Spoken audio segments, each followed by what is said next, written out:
to the green zone now, girls. Here we go. Let's start building. Come on, leg drive and pull. Another day, another mile. You've been gone a good long while. Another hill, another climb. 10 seconds, double time. Run.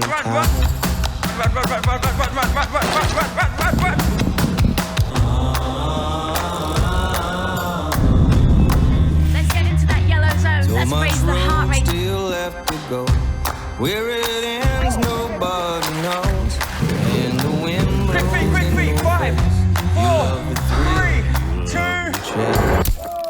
Time. 3. Wrapped up. That's a wrap today. Done.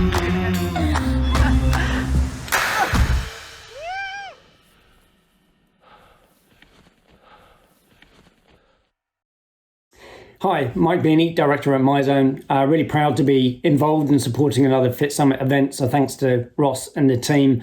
So here we are approaching the end of 2021, 20 months since those first lockdowns. And as a global business working across 90 countries, we saw that nobody escaped the impact. But I think we're now at an important milestone. At the end of October, we saw 98% of Myzone facilities now reopen for business, albeit, of course, with restrictions. But I think importantly, this time with a roadmap, which gives us confidence that we won't be going back there again. So as we emerge, we've seen operators have some real optimism and confidence in the market. Of course, the challenges aren't yet over. There's still a recovery period to go. But importantly, people are looking forward. Now, as we track members outside of the facility, it was interesting and encouraging to see that members actually maintained a lot of their exercise. But probably more importantly for that club operator, in October in the Australian market, we saw a really significant 15% increase in Myzone usage compared to the prior month. And that's a combination of a number of things. Those clubs that were waiting to open that couldn't because of restrictions, that were able to then sign up and open their doors. Existing clubs, of course, had members coming back, getting into their routines, getting back into their classes, but also importantly, signing up new members. So overall, an important indicator and a positive trend to show the industry is coming back. Now, from a Myzone perspective, the development and product teams were in lockdown, but it didn't mean they weren't busy or weren't being creative. So as we celebrate customers reaching a 10-year milestone of operating Myzone within their clubs, we also introduced a number of new features. The MZ Remote for those wanting to offer a hybrid solution. A whole number of integrations and partnerships with more of those to come.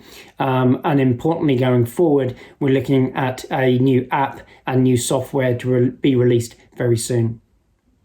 Now, one aspect of Myzone from its inception was around creating or enhancing the members' in-club experience. So I'm really looking forward to this next panel, which focuses exactly on that point.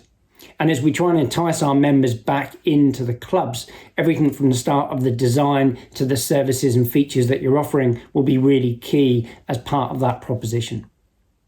So as we go into the next panel, we look forward to seeing many of you in face-to-face events very, very soon. But in the meantime, enjoy the rest of the Fit Summit.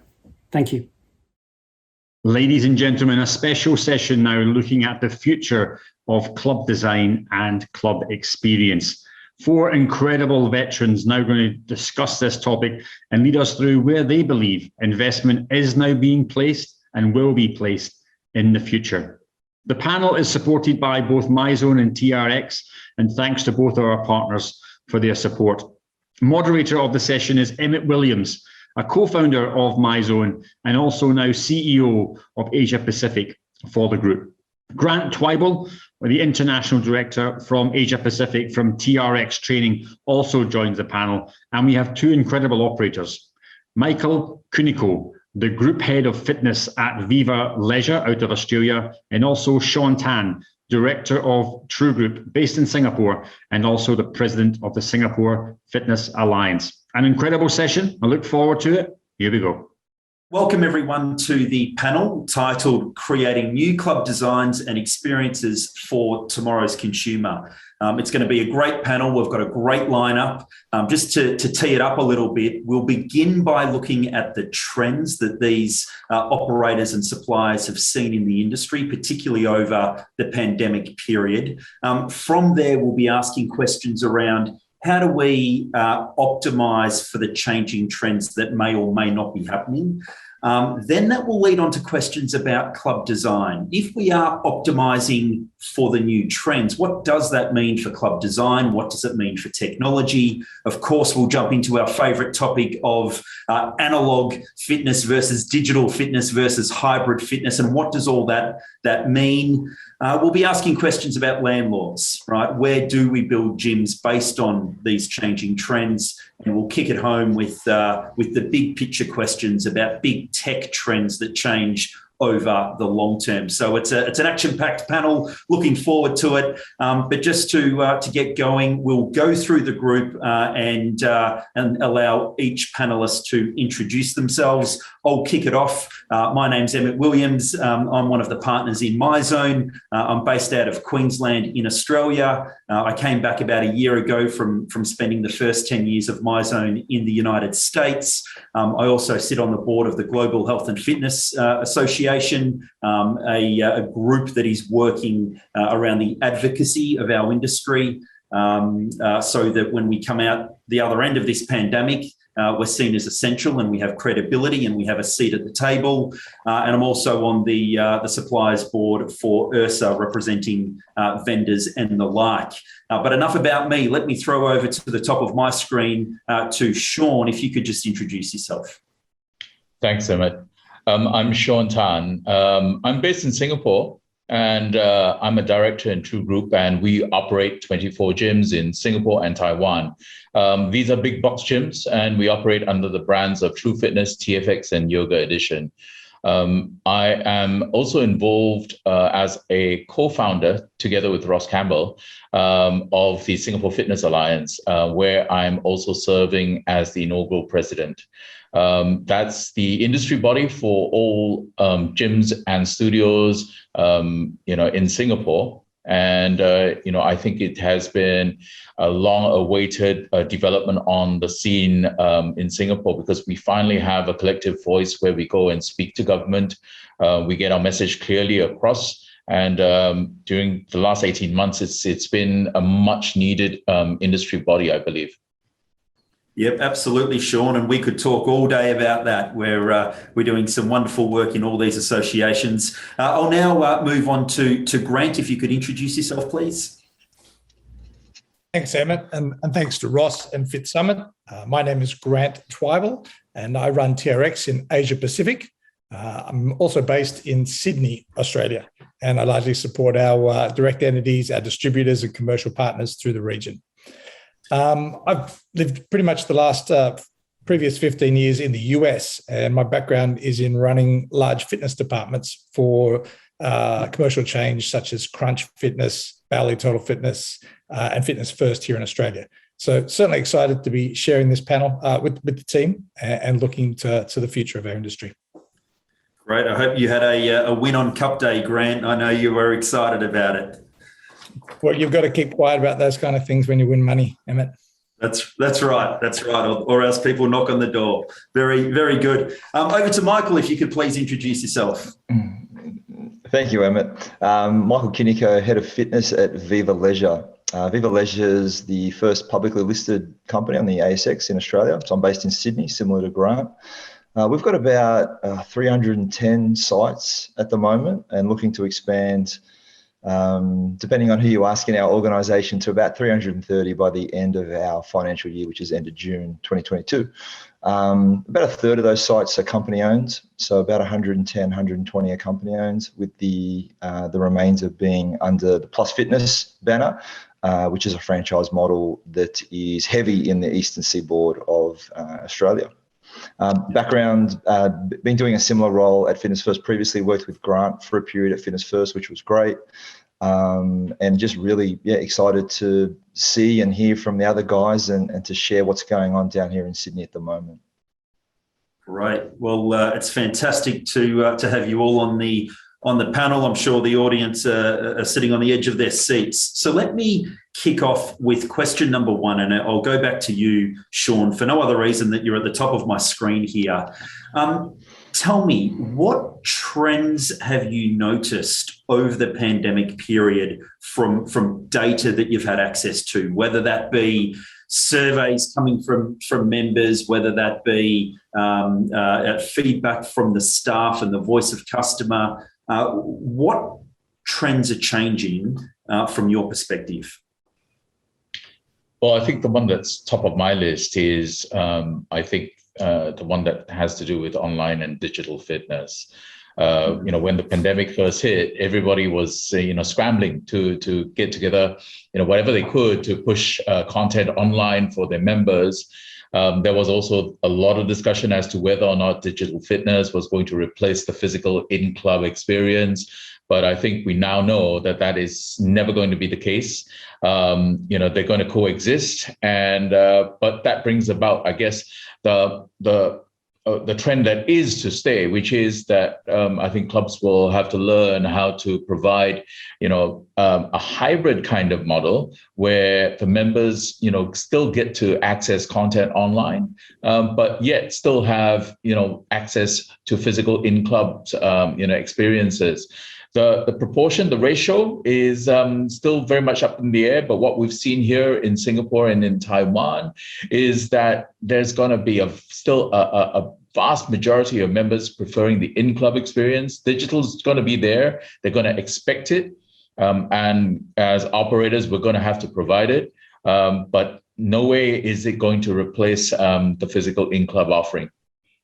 Okay, so let me follow up on that. What about inside the club? Have you got any feedback on member expectations when it comes to their experience, namely cleanliness or social distancing or anything around this nature? Absolutely. I think there's going to be expectation on, cleaning, disinfecting, sanitization protocols to follow whatever they've been like during this COVID period. Things to do with circulation of air, airflow, things to do with spacing between equipment, between workout areas. I think members are now used to having a little bit more space between pieces of equipment. And the feedback is that they quite like that. Going back to the point on cleaning and disinfecting, I think they really like the fact that now people are mandated to clean up after they've worked out. They're not leaving, the equipment with sweat on it. And I think these are the protocols are going to remain. I think as club operators, we're going to have to make sure that these will continue because that is what the members will be expecting. Yeah, really, really good point. So Grant, from your perspective at TRX, you deal with a lot of operators across Asia. Of course, you've got the operator background that you mentioned in the intro, but what are you seeing from your perspective as it relates to member expectations with their experience? Yeah. I think, Emmett, where I'd start though is looking back on respecting how different everybody's experience was during the pandemic, right? By country, by area in country, we can't. It is difficult to generalize, and although we will do that here on this call for purposes of moving forward, I think we've also got to respect it was a very different experience for everybody. What we did find is a lot of people went and found their fitness, right? Whether they purchased equipment to be at home, whether they trained outdoors, whether they found through technologies ways to stay fit. And I think what changed positively for a lot of people was their lifestyle. They could work from home, they could work remotely, they could find new habits, they could find new hobbies.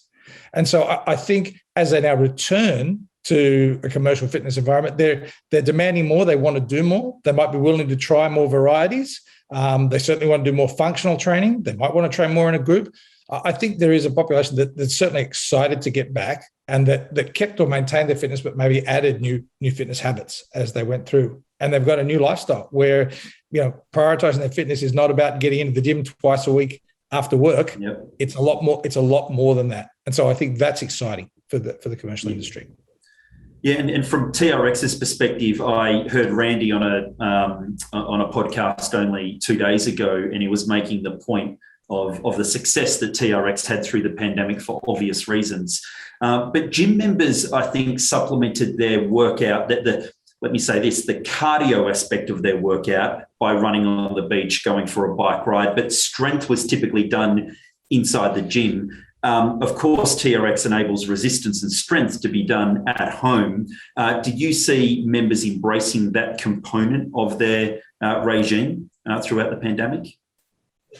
Certainly they did. And I think that functional strength training is going to continue to grow inside and outside the commercial environment. You see more and more Pilates studios, yoga studios, bar studios adding, whether it be TRX suspension training classes or whether that be a kind of group training class. You see that growing. And we've certainly seen the growth of group training and group-based strength training grow. And I think that will certainly evolve into the future. So yes. Yeah.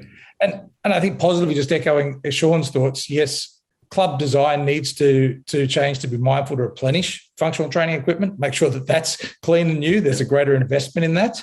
But I think people also become more accustomed with booking systems, right? There was, before, there was probably more open availability. Now there's more limited availability and people realize they've got to make commitments. So I think that from a commercial perspective, we can also ask more of the customer in terms of their commitment. Yeah, and we know that when members do make a commitment, their likelihood of showing up and executing is so much higher. So this booking concept is great for behaviour change as well. Thank you, Grant. Michael, tell me about Australia. I mean, that was a real patch quilt, of course. We had, Victoria having something like 300 days of lockdown, if I haven't exaggerated that. It was close to it. New South Wales, of course, but then Queensland, where I live, had very little lockdown. So you experienced it all, to Grant's point, that COVID was different for everyone. How would you delineate the states in Australia? Have the members in one state reacted from an expectation perspective differently to members in another state? Not necessarily. I think they're just on a journey, but at different stages on the same journey. The one thing I will say, though, not everyone would be familiar with exactly what happened throughout our country. And so particularly in one of our regions called the Australian Capital Territory, which is the capital of Australia, there was essentially a year period between pretty severe lockdowns. And one thing that was fairly obvious was people had pretty short memories, I'll be honest, because it wasn't too long into that break or that gap where members were kind of back to doing what they were doing pre-COVID. Gyms were really busy, particularly in certain areas, and I know we're going to get to that a little bit later. But those fringe locations where people were clearly doing some work from home and maybe limited work in an office environment, the visitation patterns that we were seeing in some of those locations far exceeded what was happening prior to the first lockdown. So there's real optimism there, I think, maybe for some of the people listening to this who haven't experienced an extended period where they've been open, because as I said, some of our visitation numbers were extremely positive and really high, and also because we had these extended periods of being reopened, membership acquisitions were strong. There were some really encouraging signs for operators who could just work their way through that really difficult period. But if you can come out the other side, similar to I think what Grant had mentioned, there's some real opportunity there, because people are starting to value their health, value their membership and their ability to train in an environment. So there were some really positive signs for us as we were moving out of some of those periods of lockdown. Yeah, that's interesting. You suggest that consumers are starting to value their health. Maybe before the pandemic, there was more vanity involved than health, and now we appreciate that the immune system is critical. Have you seen that from maybe member survey or just social media channels that health and immunity is something that is a priority now? Yeah, look, I think it's out there. I don't think we've got any evidence or data to back it up. What will be interesting as we move forward and we start to, in Australia, the whole country starts to move ahead of the most recent lockdowns. It will be interesting to see, does the dial shift on total gym membership volume? Because there was a theory, I think, for a long period that the operators were just sharing members amongst themselves, but we weren't actually growing the pie. And I think it's probably a little bit early for that data because I don't think we've had enough time under the bridge yet. But I'm hopeful. And as I mentioned a little bit earlier, you could see in social media posts and people referencing, their gym and my gym, how pumped people were to get back into their health clubs. So again, I think it's really optimistic for some of those operators that may still be challenging with some of those lockdowns. Yeah, that's interesting. In fact, I was on the phone last night with Greg Oliver, who many of you know from these type of platforms, and he's the chair of the GHFA, and we were talking about this lit review that we're doing to show that gyms are effective when it comes to driving behaviour change with exercise and whatnot. And he made the comment that when he spoke to politicians about opening gyms back up, without a doubt, nearly every time he spoke to a politician, they said, I need to do a deal with you and get gyms open or else my wife will kill me, right? And so it just shows you that we do have good penetration and we have the right people in our populations who come to our gyms and they do believe in it. We just need to have that seat at the table and prove that we can penetrate further, to your point, Michael, than that 20% that we kept on rotating through. Sean, let me throw this past you. Let's suggest that you have a big bag of cash and your mandate is to go out and build 50 gyms over the next 3 years, right? And half of them are in a CBD or downtown location and half of them are out in the suburbs. How would you go about designing these gyms? What changes would you make to the brand new CBD gyms? And what changes would you make to suburban gyms, given the changing trends of consumers? Really interesting question, Emmett. I wish I had that, $50 million to go and do that. I would look at the particular country and the city I'm in and look at the attitude of the government. Is the government likely for the next 1-2 years? Are they likely to continue to impose a work from home as a default, or are they going to encourage people to come back into the CBD? But that being said, from what we now know, I would go out and basically hedge my bets by building some gyms in the CBD, but also focus on also opening up gyms in suburban, high residential areas outside the CBD, because I believe that exercise and regular fitness has taken root in a lot more people. And so if we make clubs, that are, open clubs which are accessible to where they stay, I think we could be tapping, a new membership from that area. But how would they look? How would they be different? I think the first point I would make as a matter of strategy, whether it's a CBD gym or suburban gym, is that I would seriously look at building the gyms a little bit smaller than we're used to. In Singapore, Taiwan, we operate big box gyms. So average size is anywhere from 15 to 20,000 square feet, right up to 40 plus thousand square feet. We have seen in the last 18 months or so that even in the thick of the most severe parts of the pandemic, very, very few landlords have been sympathetic and very few landlords have waived rent. And for most of us in the city where we don't have the luxury of owning the properties where we open our clubs, we're at the mercy of the landlords. So the most commonsensical thing to do is just look at how we can sort of pare down the size of our gyms so you sort of lessen the weight of the overhang of your rental. That's number one. Number two, I think there is room to look at what I would call modular type concepts. So whilst you have smaller gyms, how can we build our gyms to be somewhat modular? maybe even have flexible type spaces in between, to have pop-up type concepts, or like a box in box. So it might be a traditional bodybuilders kind of a gym, but with a functional HIIT area, or we might get a third party operator come in. We might actually put in, for example, body fit training within a big box. Never really been done, but that's up for it. Or we might put in a Pilates studio in there that we could take out if that falls out of favor with the members. So that also gives you a bit of flexibility. If you get in third-party providers and you charge them a rent, that also helps you with your total rental bill. The other thing that I would say, perhaps we can start looking at, that I would be very interested to do, is it actually centers around this concept of a third space. In the days before COVID, we used to regard our homes as a first space. Second space was the office.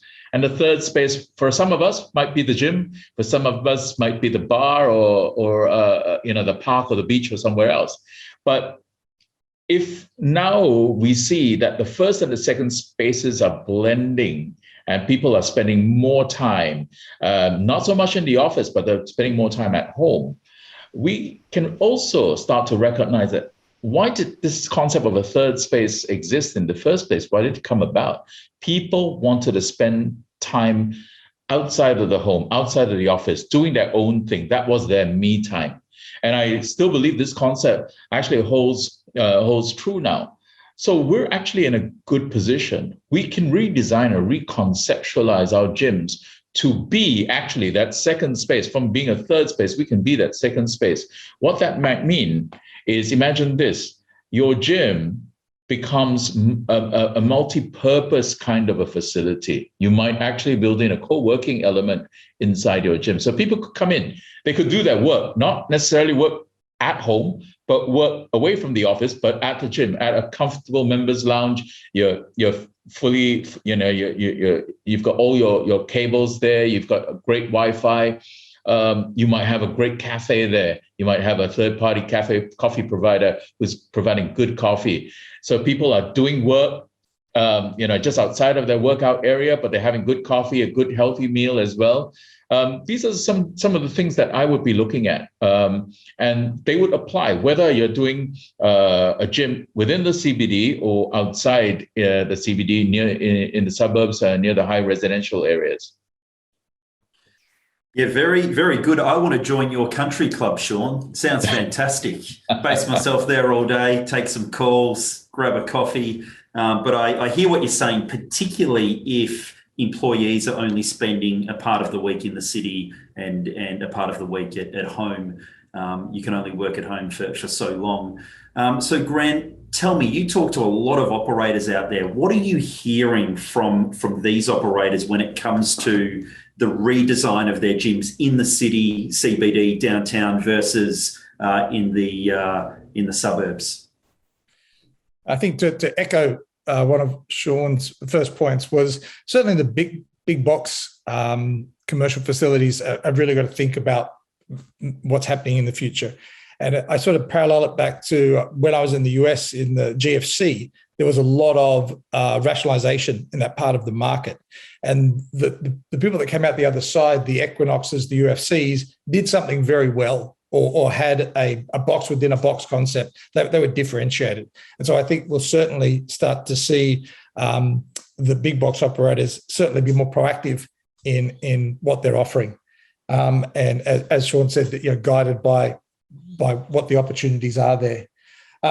Whether it's they create a box in the box, whether it's more group training, whether that's specialist training, whether that's emphasizing wellness a little bit more, which is on the expansion or recovery. There are certainly more opportunities to differentiate and specialize that product or service. I think overall, looking at the growing trend, people want more functional training as well. They want the spaces they want space to move. They want space to have energy, right? And again, we were fighting the battles back to create space on the floor away from selectorized equipment. It's almost that next generation now. How are we creating great dynamic functional training spaces? Whether that's the storage we create, that keeps things looking neat and tidy and effective, whether you can create that flow within the club so that there is a strength training area, but it's still a functional training area and it flows to the cardio area. So I think just people want to move more and they want more functional types of training, and we've got to facilitate that, whether it's a big box or another type of commercial facility. Really good point, Grant. And sorry, go on. I guess, and then sorry, you sort of asked me about the transition to suburban as well. What I'm saying is people want more flexible memberships. People are holding multiple memberships. I might go to the city and go to my big box gym, but then I go to my local yoga or Pilates studio 2 or 3 times a week now. So I think the concept of having multiple memberships and being able to do a couple of different things is seeding. I think also you've got a wider demographic, right? It's everyone from baby boomers, Gen X to the next generation, and they're looking for different services. So I think the cities will still thrive, but in suburban, you're going to have smaller, more specialist offers, and people are going to want to be able to do both, right? They're still going to want their 24-hour when they need that convenience. And as they prioritize their health and fitness, they're going to use the specialist services. Yeah, that's a really good point. The job to be done remains the same, which is help me start an exercise routine and sustain an exercise routine. That's not changing, but the environment's changing and the work patterns are changing. And it's interesting. I have a friend who is an architect, and she was making the point that architects are really busy right now redesigning homes based on this new trend of working from home. It's not enough to have a little alcove. You really need a Zoom room. You need a quiet space where you can be on a Zoom call late at night or early in the morning or whatever it may be. And I guess the question to the architects of our industry is, if we're changing the houses, how do we change the gyms? And to Sean's point, creating that not just third space but second space with work. That's really interesting. So Michael, what's your take on this? And again, you do have that bag of money, because all you have to do is go to the public markets and you have it within 5 hours and you're good to go. So let's do that. Let's raise some money and let's build a lot of clubs, and tell me how will they differ now that we've gone through the pandemic? And all jokes aside, we are doing that. So I feel like I've got a heap to say here, Emmett. So if I'm on a tangent or going off, just bring me back in.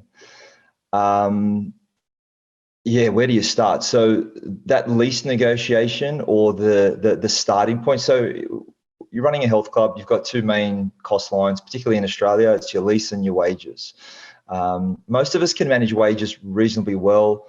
In Australia, minimum wages are strong, so you've got to be a little bit mindful of that, but 24/7 access is pretty popular. So you can tweak sort of wage lines a fair bit, but if that starting lease is not in a good place, then you're in a world of pain. I do feel for some people who are tied into large CBD locations right now in Australia, because that working from home opportunity, I don't think is going away anytime soon. As you were saying, I mean, people are redesigning houses. So that lease that you're negotiating as an operator is so important. And it's not even just the first element of the lease, because you naturally go to what's the cost per square meter, outgoings, okay, that sounds okay, awesome.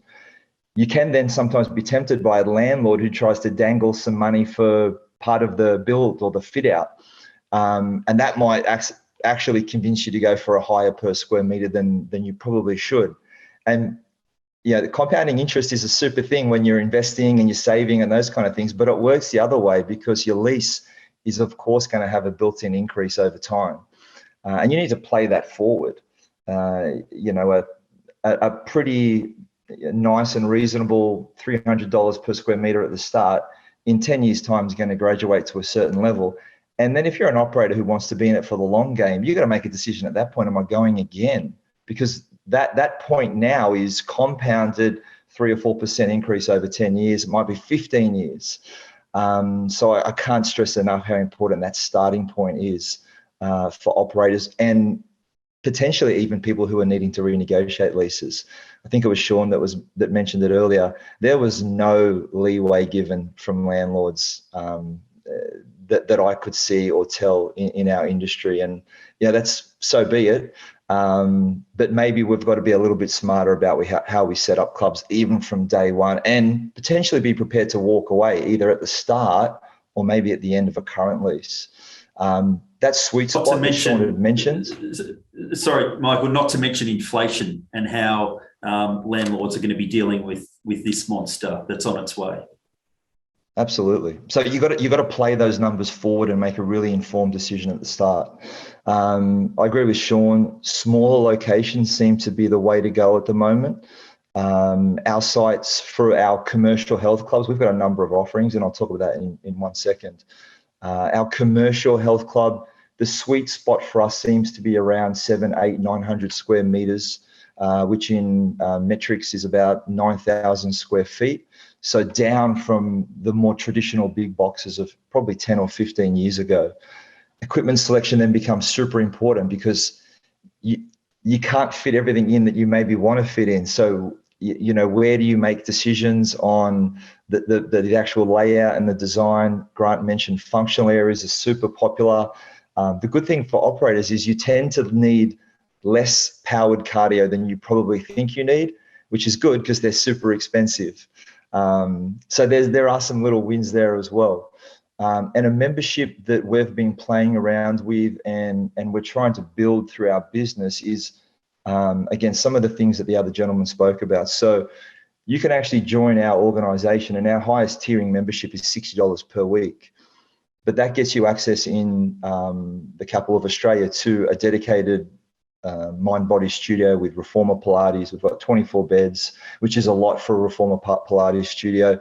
It gets you access to a HIIT-style boutique offering, as well as your commercial health club with pools and those kind of things. So, the value proposition for your membership, I think, has to be as strong as it ever has needed to be, because people are happy to spend it as long as they're getting value out of that membership.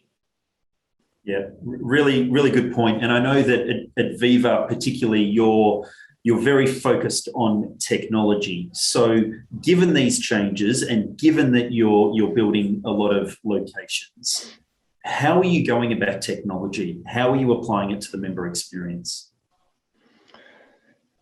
Look, I'll be brutally honest. We need to, probably like the most of the industry, we need to do more work on how we deliver fitness offerings and how we use technology to support fitness offerings, both from our trainers' perspective and from members who aren't training in our facilities or are still doing some workouts at home.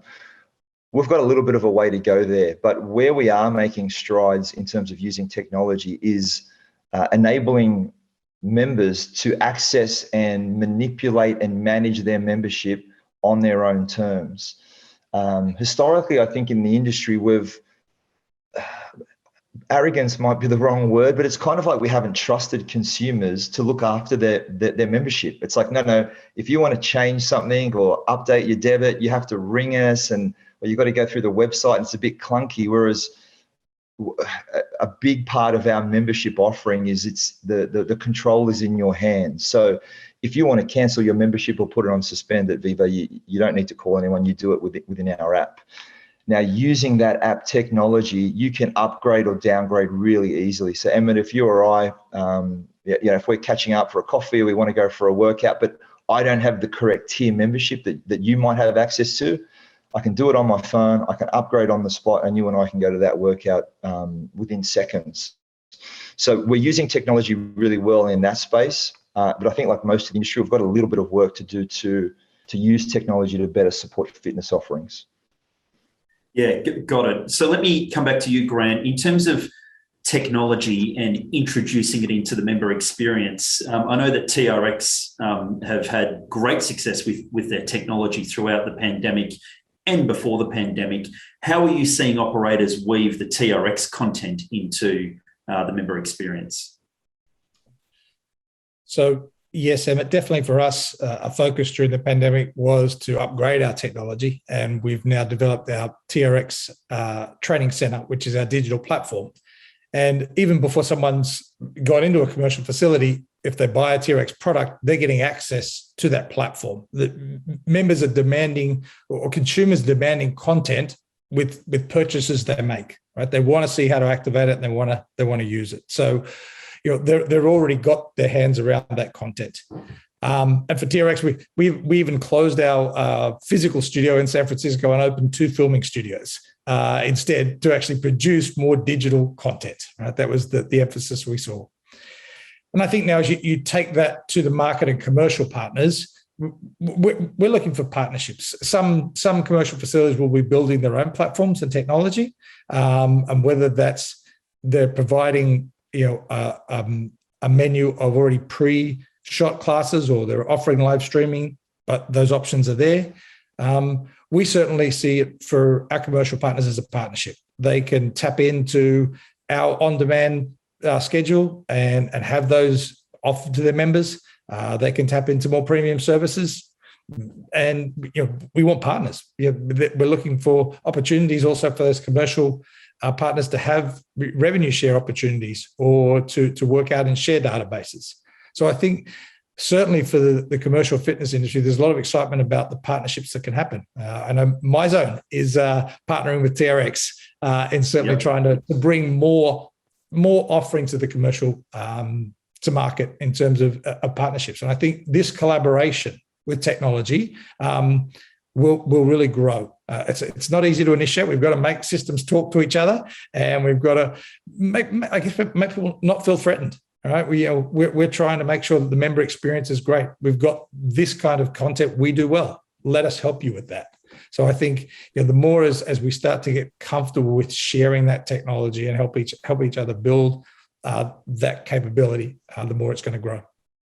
Yeah, it's the old adage of meet members where they are, and where they are is on their phone a lot of the day. But of course, they still want to visit our facilities. I read an IRSA 2021 consumer report, I think it was called, a couple of weeks back, that suggested that 20% of our membership base already have some form of digital fitness platform on their phone that they're paying money for, right? So they're already doing that. Why wouldn't we frame it up for them and be part of that conversation, or part of the solution? So Sean, tell me, from your perspective, have you ever surveyed your members to get a feel for how engaged they are with technology or not? Do you have a read on that? And are you playing to it? We haven't done formal surveys, Emmett. We've done sort of focus group, sessions with members. And what we realized from our members, and perhaps just qualifying that, our membership is a little bit older. We don't serve the very, very young market. Yes, there are some, but the bulk of our membership is probably in their 40s and upwards. And whilst they're actually embracing technology, I won't say that they are fast or early adopters. So it's almost like they're fast followers. They will see what happens and they will adopt. What they tend to like is the fact that a lot of our membership modules for checking in and checking out, in Singapore, you have this contact tracing apps, and all of these are all contactless. So that has been the biggest change for them. They seem to like that, and that's something that we will do. I think it has sort of enhanced their experience when they're checking in and coming into the clubs. We at True, we're still trying to move away and to do a little bit like what Viva is doing, where we're trying to put a lot of the autonomy for membership, their types of membership and all of that in the hands of the members. We're not quite there yet. We still run a more traditional sales big box model where we've got sales consultants that are still, on the floor trying to sell memberships and upgrade memberships also. But we see the need to change that. So that's going to be, I guess, a part 2 of our technology journey. I think the point I guess I would make as an operator is this, traditionally outside of rent, one of the biggest outside rent and wages, one of the biggest other component of CapEx would be equipment. But then again, in traditional big boxes, when we spend on equipment, that spend would last us for 3 to 5 years. But now with technology and the constant changes in technology, we're looking at this and wondering whether the cost of keeping up with technology is going to overtake that of equipment. Technology changes so fast, so quickly. You've got to sort of put your bets on the right technology. If you put your bet on something that doesn't, for example, integrate with all the pieces of equipment that you have, if something is not compatible with all the different brands of equipment that you have, are you spending money in the right way? Would it be 6 months down the road that you realize that you've got to change everything again? So these are some of the considerations that come to mind when we look at technology. Our biggest spend on technology at the moment is more to do with CRM. So it doesn't really, on the front of it, enhance a member experience. But we talk about a CRM system that's end to end. We're looking at systems which are able to give us, I guess, a deeper analysis of membership data. Things that would enable us to increase our retention and possibly also increase our average incremental spend per member whilst they're in our club. So you have to look at stuff like, gender distribution, our age demographics, the frequency of attendance, how much time they spend in the gym, what activities are they spending in the gym? Are they buying any merchandise? Are they spending on any nutrition or F&B, in the space? And getting all this data to try to make more sense of it, to see how we can enhance the membership experience by that, but also help ourselves in the meantime by increasing our revenue. Yeah, interesting. Increase your revenue. I've always looked at technology and thought it either has to help you make money, save you money, or decrease the risk of the business. And if it doesn't do one of those three things, what's it doing in your business? And then if you look at the fitness model, you guys are, well, particularly Michael and Sean, you're talking about eliminating friction from the member journey, which absolutely has value. Then Grant, we talk about content and providing content through a digital platform to meet the member where they are, whether they're working out at home or even on the gym floor with a set of TRX straps, for example. Then we can talk about behaviour change and using gamification and the likes with Myzone and others that will drive sustained behaviour over time. And then the big picture, of course, is machine learning or business intelligence or AI and using data to be predictive and to essentially potentially suck cost out of a business with chatbots or with virtual personal trainers and whatnot. So let me ask you about a few of those bigger picture ones. But before I do, Michael, let me go to you. When you look at the plethora of opportunities out there, how do you and the management team sit down and make a decision to run a technology out? And then how do you decide whether or not it's worth persisting with? And from there, what is key in the change management with staff and members and whatnot? Because it's not easy. Emmett, are you asking for the keys to the castle and all the secrets? Yeah, just throw them out there. Okay, there's a lot there, right? And it's such an extraordinarily large thing. It's almost like overwhelming. Like, where do you even start with technology? So, Sean started flirting with the idea of using technology to impact, say, retention or minimize attrition. We spoke there a little bit about artificial learning, and we have this in other areas of our lives, but it hasn't really filtered its way through to the fitness industry yet. So, for example, we're on a website, we click on a product, next thing you know, that product's following us all the way around the World Wide Web. We're on Netflix, we watch a show, 5 minutes later, it's recommending a really similar show for us.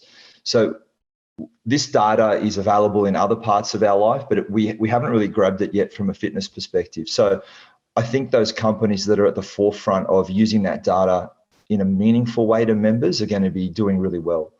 Now, if you're an industry, a business, or a club or whatever, and you can't get that data, then it doesn't mean you're not going to be successful. But I think over the next 5, 10, 15 years, it's going to get harder. Because Emmett, if I know that you love that spin class on a Saturday morning at 8 o'clock and you're there religiously, I can feed you content that talks to your love for that spin class. Grant, we know Grant loves his TRX. If I see him spending 95% of his time in the functional area, I can now feed him programming, education, content that talks to the things that he's interested in. Now, how do you do that? Well, you could argue you need to have a way to know where your members are spending their time. And that technology is on its way. In fact, it's kind of already here in some ways. I will give one hint away, though, that if you have members who check into your facility with a phone, the door's starting to be open there. So I'll let people explore that and have a think about how that might work. Very, very good. It's interesting.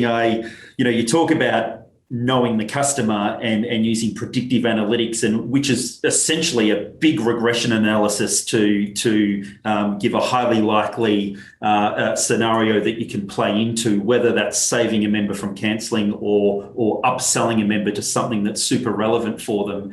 But recently there was the Fit Summit in DC, and I was talking to a few of my guys there, and they mentioned that on one of the panels there, that the analysis from Peloton was showing that the most popular classes were between 5 and 15 minutes, which is really consistent with what Sam said on one of our leadership calls 2 or 3 months ago. Sam works with ClassPass and mentioned it's the small bite-sized content. And I know that Tony DeLead has been going on about that point as well with his content, that it's about the short bite-sized content. So if we can learn that at a very simple level, then we'll have more success at delivering it. And it's interesting that digital content is short and sharp, but why isn't club content short and sharp? Is it because the clock says 1 hour? Why shouldn't it be 20 minutes if it's high intensity? And Emmett, just to close that off as well, I agree with everything you're saying, but when you think about what's happening in other industries that we all engage and interact with, we're so far behind. And I don't know why we're behind, and maybe it's because we're sort of held to the big club and all the equipment and the physicality of all that. But we've been really slow to embrace technology, and it's complicated. I'm not saying it's easy, but we've got to get up to speed because we need to catch up with the other industries because we're miles off. Yeah, and Michael, I think the shot in the arm will be the fact that we're now competing with Apple, Google with the purchase of Fitbit, Amazon with Halo, and if you add up the revenue of those three companies there, it's greater than the GDP of Japan, and these guys are our competitors, right? So that should be the wake-up call. But hey, we could keep talking all day. We will have to land this plane, but let me just go around the group and let's look out at the blue sky. Let's look out across the next 12 months, 2022, and I'll start with you, Sean. What do you think will be the hottest trend in our industry in 2022? Emmett, I would stake money on recovery and biohacks. I think we're just hitting the surface of it right now, and the reason why I would say recovery and biohacks is this: if you see the number of people that have just gotten into fitness in a big way over the last 18 months or so, many of whom didn't do much fitness or exercise before, and they've thrown themselves headlong into it. Recovery and help with injuries that they sustain, that's going to come. That's going to be the next big wave. That's where I would put money. I agree with you, Sean. In fact, I'm getting 20 bags of ice on Saturday and filling up my bath because I was convinced about 3 hours ago that I need to do hot and cold intervals. So I'm with you on recovery. Grant, let's kick it home. what do you see as the hottest trend in 2022? I go back to what keeps bringing people into our industry, right? They want to feel some purpose. They want to feel that it's being effective.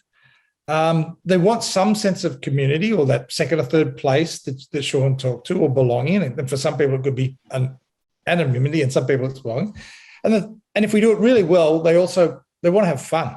They want to have actually enjoyed it, right? And I think, sure, we think about the pandemic, think about technology going forward, but what do we do really well in our industry? And if we do those three things really well, I think you're successful. So, I think we're going to have a lot of new people coming into the fitness industry, and we're going to have a wider population in the fitness industry. Like I've talked about, it's everyone from 16 to 85. And so I think I'd go a little bit back to basics, right? Do we create a great atmosphere where people are enjoying themselves and feel like they're getting something done? I think group training will continue to grow. I think functional training will continue to grow. I think specialist things that people enjoy doing will continue to grow. And those big companies you talked about, they'll look after their technology, they'll look after the innovation, their science companies will look after the wellness part of it. But I think for the fitness industry, if we go back to creating a great experience, we're going to be very successful. And that comes with the offering, and it also comes with retaining and motivating our staff. We haven't talked a lot about that on this call, but I think also there will be a greater internal focus to the wellness of our own people and their growth and evolution. And if you have a great person who's enthusiastic about us, then they're just going to continue to pull people towards us. Great point, Grant. Stick to our strengths, stick to our competitive advantage, because they still want what we were offering before the pandemic. Michael, we've got about 30 seconds, mate, and we've got to get to the next session. So in a couple of words, what do you think the biggest trend will be in 2022?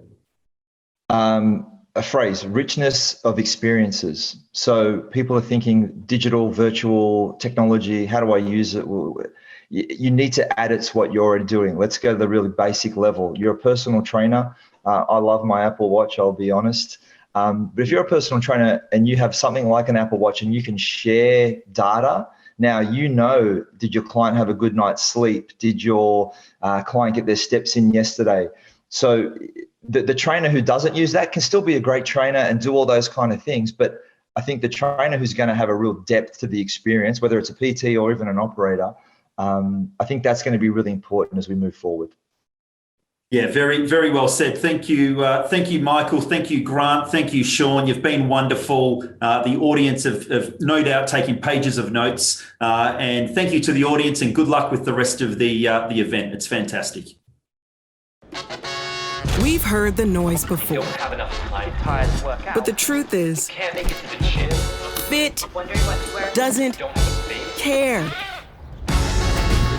Fit doesn't care why you move, as long as you move for the things that matter. It doesn't care about the rules, about the spotlight, and it definitely doesn't care about barriers.